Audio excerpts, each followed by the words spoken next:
이준석을 쫓아낸 빌미의 출발이 없어졌다는 건 뭐냐? 이준석이 다시 돌아갈 수 있는 명분이 열렸다는 뜻이기도 합니다. 현재의 여권, 그것도 찐윤 쪽에서 검토를 하지 않았나라는 의심을 하고 있는 겁니다. 지난 총선, 사실상 개혁신당을 만들 때부터 예정된 수순이나 다름없던 이준석의 국민의힘 복당이 어쩌면 임박한 것 아닌가 하는 생각이 듭니다. 오늘자 박진영 평론가가 최근 이준석의 건의 수호에 대해 얘기하며 그동안 물밑에서 돌았던 정보들을 방출한 것인데, 물론 많은 사람들이 이에 대해 이준석과 김건희 간 어떠한 거래가 있었던 것 아니냐는 추정을 하긴 했지만 이거 생각보다 더 구체적인 기획이 있었던 것 같습니다. 각설하고 박진영 평론가가 분석한 이준석의 최종 목표 바로 보시고 이어가겠습니다. 자, 퇴근에 상납 의혹 관련되는 것들이 무죄로 완벽하게 털어냈습니다. 이준석을 쫓아냈던 이유가 뭡니까? 상납 의혹입니다. 그걸 가지고 문제가 된다고 해서 이준석을 쫓아내는 빌미의 출발이 됐습니다. 이준석을 쫓아낸 빌미의 출발이 없어졌다는 건 뭐냐? 이준석이 다시 돌아갈 수 있는 명분이 열렸다는 뜻이기도 합니다. 그래서 저는 의심합니다. 이준석 복당이 이준석 혼자만의 희망사항이 아니라 현재의 여권, 그것도 찐윤 쪽에서 검토를 하지 않았나라는 의심을 하고 있는 겁니다. 이 의심이 고래들이 어디서 나왔는지 아세요? 김경수 복권설 나왔을 때 그때 한번 정보지 수준에서 이준석도 복당하면 어떻느냐라는 이야기가 흘러나온 적이 있답니다. 그건 뭐냐? 누군가가 기획했다는 뜻입니다. 그리고 상납 의혹은 완벽하게 털어내고, 그래서 저는 최근에 이준석의 행보가 국민의힘에 복당하기 위해서 저런 스탠스를 취하고 있다고 의심합니다. 물론 사실상 찌라시인 정보직을 외에도 박진영 평론가가 이렇게 추정하는 근거는 또 있습니다만 이는 영상 후반부에 다루기로 하고, 그런데 실제로 이준석으로 하여금 국민의힘 복당을 한다면 지금 타이밍이 꽤 나쁘지 않은 것 역시 사실입니다. 이는 현재 국민의힘 상황을 미루어 보면 짐작해 볼 수 있습니다.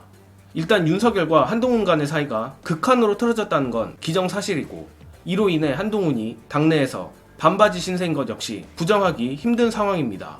게다가 그나마도 윤석열과 제대로 차별화를 하지 못해 점점 경쟁력을 잃어가는 중인데, 이 같은 상황은 이준석 입장에서 기회라 볼 수 있습니다.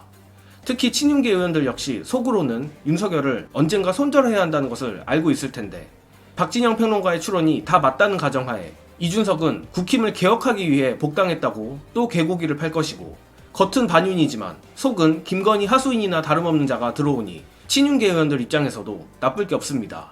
물론 친윤계 의원들과 이준석 사이가 안 좋다는 것 역시 사실이나, 양두구육 전문가 이준석과 권력 냄새 하나는 기가 막히게 맞는 국힘의 프로 정치인들이 그런 시시콜콜한 감정에 휘둘릴 거라고는 생각하지 않습니다. 아니나 다를까 이 이준석 복당 플랜은 앞 영상에도 나오긴 했지만 국힘 내부, 심지어는 대통령실에서 기획된 것이 아닌가 하는 정황이 있는데, 이 부분은 이어지는 박진영 평론가의 해설로 가름하겠습니다. 의심뿐일까요? 들은 이야기가 제가 있지 않겠습니까? 원희룡이 전당대회에 당대표로 나오는 시점에 김경수 복권, 이준석 복당이 기획됐다라는 첩보를 제가 들었습니다. 원희룡이 간이 작아가지고 그것을 못 터뜨린 측면도 있고요. 이거는 우리 쪽에서 얻은 정보가 아니라 전부 다 극우적인 유튜버들, 그쪽 정치인들한테 들은 정보입니다. 이준석은 복당하고 싶다, 복당해서 또 다른 자리로 가고 싶다라는 욕심과 그것을 뒷받침해줬던 찐윤, 저는 대통령실 기획이라고 추정합니다. 거기에 의견이 맞닿으면서 이 사건에 대해서 김건희를 옹호하는 스탠스를 취하고 있고, 본인이 캡처본을 갖고 있으면서도 터뜨리지 않을 가능성으로 흘러가고 있다라고 추정을 하는 겁니다. 그렇지 않다면 이준석은 그 캡처본을 국정감사에서 면책특권을 활용해서 터뜨려야 됩니다. 그것이 저는 이준석이 행동으로서 보여줄 수 있는 제가 주장하는 의혹을 푸는 길이라고 생각합니다. 솔직히 말해 박진영 평론가의 이런 폭로는 결국 이준석으로 하여금 김건희 텔레그램 메시지를 공개하라는 압박이 아닐까 합니다. 물론 박진영 평론가 스타일상 들었다는 첩보, 정보직을 역시 사실일 확률이 높습니다. 그러나 박진영 평론가의 말이 사실 틀린 말이 아닙니다. 이준석은 명태균이 이준석을 당대표로 만들어줬다는 의혹에서 벗어나기 위해서라도 김건희 텔레그램 메시지를 까서 이번 사건의 프레임을 명태균 게이트가 아닌 김건희 게이트로 만들어야 합니다.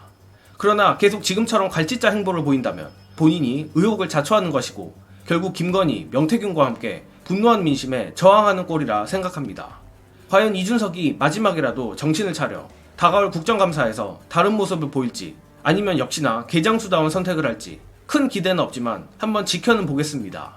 이번 영상은 여기까지 하겠습니다. 시청해주신 여러분 감사합니다.